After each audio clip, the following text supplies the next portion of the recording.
Welcome to this week's edition of the Wheels and Deals Community Spotlight, brought to you by Wheels and Deals of Pomeroy and the Meigs Independent Press.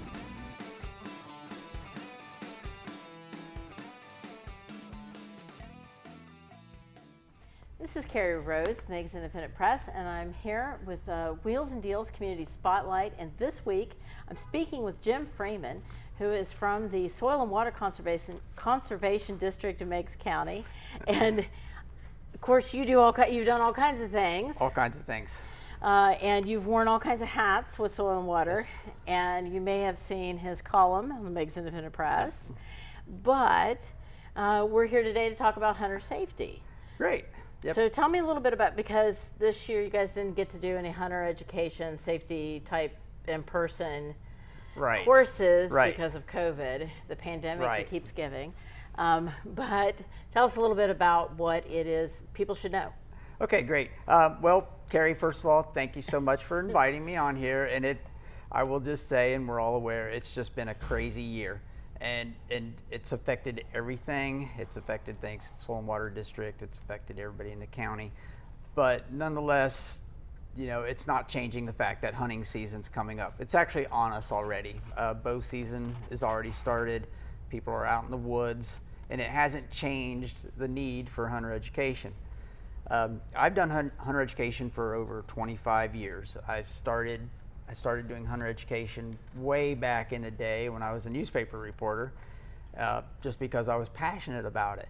So I started doing that then, and then it was a natural transformation once I went over to Soil and Water as a wildlife specialist, which I'm not anymore, but I still do hunter education. So it was a natural transformation then, except I got to wear a different hat with it. And over the years, I've seen a lot of things change. The hunter education has changed. The way people hunt has changed. Seasons have changed and rules have changed. But nonetheless, there's still some basics that remain. And there's always been a need for hunter education in the community. Well, but so when you say hunter education, what does that mean? So what do hunters need to be aware of? What do they need to know? Well, you know, a lot of it's just really basic stuff. And you know, I always say, hunter education, the traditional hunter education class was 10 hours long. We had students for 10 hours. We can't really teach somebody to be a hunter in 10 hours. Right. If we can get them to think, you know, then we've done our job. And I've always said my job is just to get you to think. I'm not going to be out in the woods with you. You're going to be out in the woods by yourself. You're going to be out there with somebody else. So if you can just think, and that just makes you stop what you're doing and reflect on your actions, then in that case, then I've done my job. You know, it used to be basically it was the basics. You know, don't shoot somebody, don't get shot. You know, the basics of firearm safety. You know, keep your muzzle pointed in a safe direction. Make sure you're targeting beyond it. Keep your finger off the trigger till you're ready to shoot. Things like that. And so people think, when they talk hunter education, it's basically about don't get shot or shoot somebody, but it goes so much deeper than that. I always say, you know, hunting is actually really safe. It's the stuff that is around hunting that's kind of dangerous. You're more likely to get hurt in a wreck on your way to your hunting location than you are while you're out hunting. Mm-hmm. Or you're more likely to get injured on your four-wheeler going up in the woods or falling out of your tree stand than you are of being involved in an actual hunter incident involving a shooting. So we try to make it a pretty wide umbrella and cover all that. Some of the delivery methods have changed over the years. Did you take hunter education, by the way? I did take hunter education. Okay, it's been a couple years ago. It's great. And I shot a squirrel. Okay, you did, didn't you? I Okay, did. I remember actually, that. It was a pretty good sized red squirrel. Yes. Well, the funny thing is that class is changed. The one that you took is different. The one I took back when I was in school, that's different, and the one most of your viewers had taken or when they were kids, it's changed. Mm-hmm. I will say it's actually a lot harder now. Wow. The days of having like the 8-year-olds and stuff in class, that's probably over for the most part. They're geared towards like maybe your preteens, your sharp preteens, your junior high kids, that's kind of the age The group age that they're range. looking at now. And you have to have hunter education to buy a hunting license, but that you can get an apprentice license in Ohio now, and they changed the rules to where you can get those indefinitely. You can buy an apprentice license every single year until you get your hunter education certificate, and then you can buy a regular hunting license. So what is an apprentice? An apprentice license. Okay, an apprentice license, when you think about an apprentice license, well, what's an apprentice in general? It's someone that's learning. It's someone that's just learning their skill and learning the trade. So this is generally, it's a younger hunter or an inexperienced hunter who hasn't been out in the woods before, hasn't been out in the field very much, and they want to try it. You want to give them a try, but they're not going to go on their own. So, they get paired up with a parent, an aunt and uncle, somebody that cares for them, and they get an apprentice license, so they can do anything that the hunter does. They can buy a deer tag and things like that, but they have to be in the company of that experienced person while they're learning their field craft, if you will. So that's kind of what you think about with an apprentice. And it used to be you could have that for 3 years before you had to get your hunter education certificate and then get a license. But that 3 years is now, that's been done away with. So you can be an apprentice indefinitely. For a good while then. Yeah, for a good while. And for some people, and that's great. But nonetheless, I would like to see everybody, if they're going to hunt, get the hunter education class. And I would even go so far as to say that even if you don't plan on hunting, look at where we live. We live in a rural area where people hunt. Most households probably have firearms in it. And a lot of what we talk about is how to safely handle a firearm. So you might not have a gun in your house, you might not hunt, but say you have a kid, a young child that goes to a friend's house, and maybe there are guns there, or they find a gun. Knowing what to do if you find a gun, that's important. And a lot of it is, don't mess with it. And also, if you do wind up handling it, make sure it's unloaded, keep it pointed in a safe direction, and things should be fine. If it's never pointed in a dangerous direction, it can't hurt anybody. So, That's true. but anyways, back about some of the changes in the hunter education program. They did change it, and what they did, they've made it more consistent on a nationwide basis. So it's kind of geared towards if a hunter wants to go out west and hunt and buy an out-of-state license in Colorado or something. It used to be that you had to have that hunter education certificate to buy that out-of-state license. Even if you were an experienced hunter, you still had to show that. And some states didn't recognize other states' programs, so you might have the certificate, but it might not be good in some states. But now it's pretty consistent across the board now. They did go through a third-party provider that produces the material and stuff like that. So because again with COVID, you don't have the same in-person classes. Right. So if somebody wants to be able to get, I know we're coming down close to deer season here. Yes. But if somebody wants to be able to get hunter education, what do they do? Okay, I was really actually getting ready to get to that, and you know what? And everything's been virtual this year. I hate the word virtual. Everything's virtual training, virtual this and that.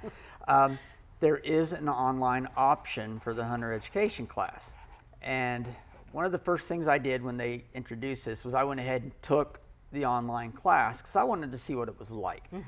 And I'm an older guy. I'm not all that much into the online world, but maybe I am more than I realize. But so I went ahead and took the class, and it's actually a very good class. And I thought of several reasons why some people might prefer that, especially in this environment that we're in with the COVID environment. Why this would be preferable? One thing, it's perfectly safe. You're not introducing yourself into that classroom environment with people all coming together. Another thing is, you can download this, you go to the website. I can't tell you the website, but I bet if you Googled Ohio Hunter Education Course, you would be able to find it. And I did that and went into it, and I did half of it on my phone, and you know, sitting in a waiting room doing something. So it's user friendly. Oh yes, absolutely. You can go onto it or out of it as much as you want. You know, you don't have to drive to class 3 nights a week. You don't have to get your parents to drive you to class. You know, don't do it in school and get your phone taken away or something like that. But it's very user friendly. It's a good class. You know, I could figure it out. If I can do it, anybody can do it. And I know a lot of these kids are a lot sharper than I am, so they could go on there, work on the class for a little bit, go out of it. They have to pass a test to go to the next chapter, but they get unlimited attempts. And at the end, they have a final test that they take. And I think the age is 12. If they're over 12, they can actually get their certificate and print that out on their phone or whatever. And there is a charge for the class, and it was $16 thereabouts. I'm just throwing that out there. It's about that much money. I guarantee in a traditional class, you probably have that much money spent in gas and lunch and things like that. And plus, you're working it around your own schedule. So it's a little bit more flexible. There is a fee, but it's not. It's a minimal fee, and you don't pay it till you pass. Well, there you go. So I'm not here to advertise for their online class, but as an option, it's a good option. Now, if somebody wants to have other resources as far as hunting goes, what would be a good resource that you would recommend? That maybe it's not someone that's really experienced, but somebody that's just maybe intermediate, or just have more resources as far as being prepared or what they might need. Okay, where we live now, where we live here in Southeast Ohio, you know, we're pretty much surrounded by woods, and there are a lot of people around that hunt and stuff like that. And my advice is, you know, use your networks, use your family, use your friends, find people that are into that, then kind of go through that. I know there are some hunting clubs and stuff around, but once again, we're running into the COVID things. A good place to start, though, would be the Ohio Division of Wildlife website.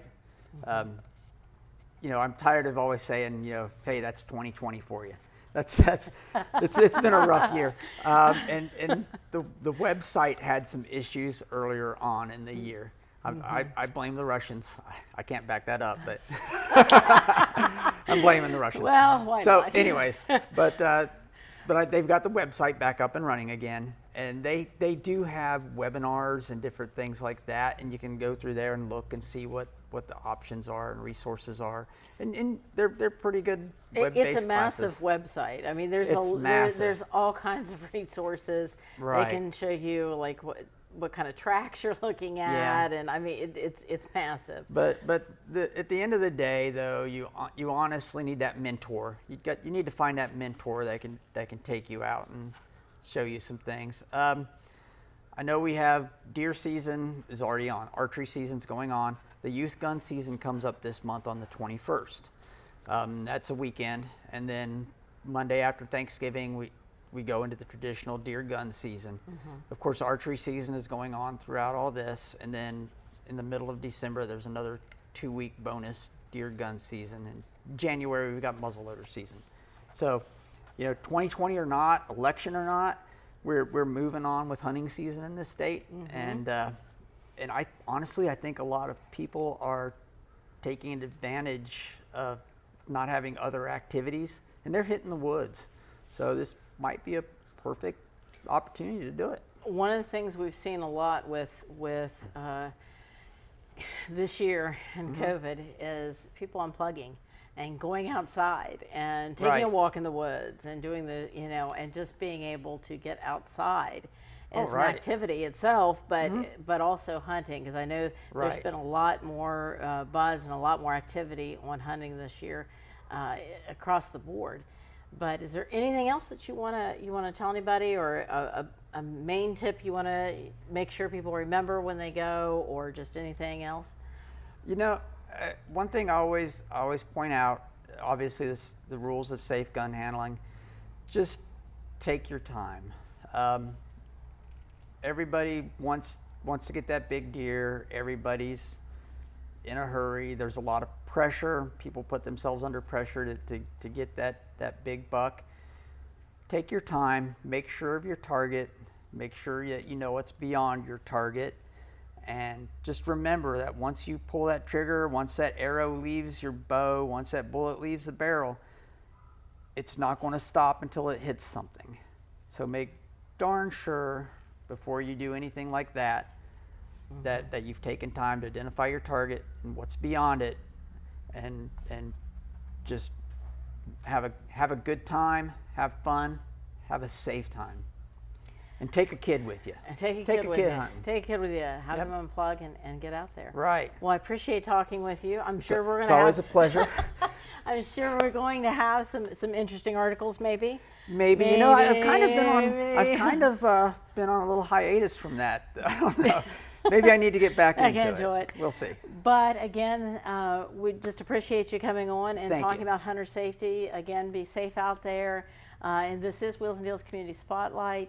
And we want to bring you things that provide information, sometimes entertain, but always something in Meigs County. Right. And if you have any questions or anything, Soil and Water is there. Yep. And Jim's right up on the hill there, across from the old Veterans location, if you're familiar with the old Veterans Hospital. But right there, and get a hold of them and see what maybe might be some resources or questions. Hey, Carrie, do you think Wheels and Deals would let us take this old truck out, honey? I don't think so. No? Okay. All right. Oh, well, I had to try. Pretty sure Ted won't do that. All right. But I can try. Okay. This is worth a shot. It's worth a shot. But that's one of the things we get to do here is be able to be in the showroom, and if you haven't been in here to see, there's some really neat vehicles up here. So. Again, this is Carrie Rose, Meigs Independent Press. We appreciate you being here with us to see something else that's going on in Meigs County, another community organization, another community resource here on Wheels and Deals Community Spotlight. And we'll be back again next week, and we'll bring you something else.